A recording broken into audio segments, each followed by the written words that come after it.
So despite all of the bluster in the media, what we've been doing is working quietly in the background, not for party political purposes as we've seen our opposition do, but in order to ensure that we do the right thing by the men who live at the Queen's Hotel hostel, who we moved from a place that was unfit for human habitation up at Buena Vista down to this 3-star hotel, and to ensure that they are able to move to the new hostel at the Sunrise Hotel, which will be an extension of the existing Sunrise hostel,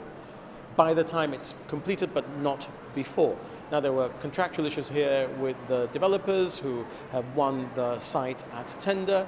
We need to negotiate how we deal with that. We've been able to ensure that they will not have to move, and this is a key point, until the extension is completed, and working very closely, as I've done in the past, to deliver the right solution for people who work and live in these hostels, with the Moroccan Community Association, in particular with Ali Douisi, and with the Moroccan Community Youth Association as well, and Sumaya, working with Pat and with Gemma to be able to deliver this result, which will include investment in the Queen's Hotel hostel as it is today, to ensure that it is habitable for the period whilst they're there waiting for the new hostel to be developed alongside the Sunrise Hotel hostel. And you say that this was following discussions with the Community Association, but have you not also received representations from the residents themselves, and how much is your decision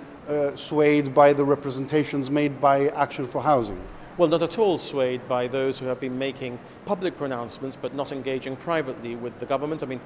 engaging through the headlines of a newspaper is not a useful way of helping to set policy and resolve problems. It's a useful way of showing people how much you're doing, but it's not actually delivering in terms of the reality of what needs to be done. And politics is about headlines in newspapers. It's also, more importantly, about meeting with people and understanding their issues and resolving those issues in negotiation with all of the parties involved. And here you have to really triangulate between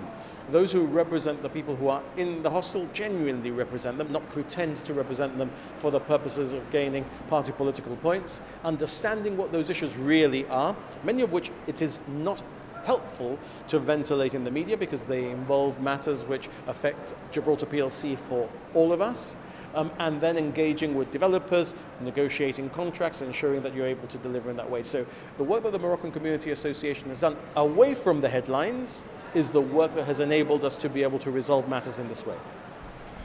You've announced an extension to the Sunrise Motel. Can you give us a little bit more information and detail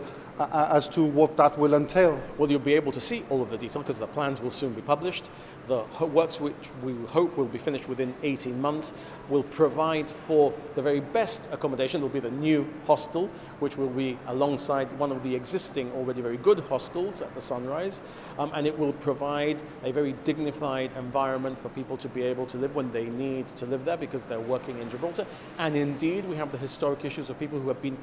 working in Gibraltar. They have spent most of their working life here, so they've in effect not built a life in another jurisdiction. And they also want to continue here despite no longer being of working age and no longer being at work because they have their social network in Gibraltar, which is a key point that the Moroccan Community Association is making and which we deeply respect and want to assist them with.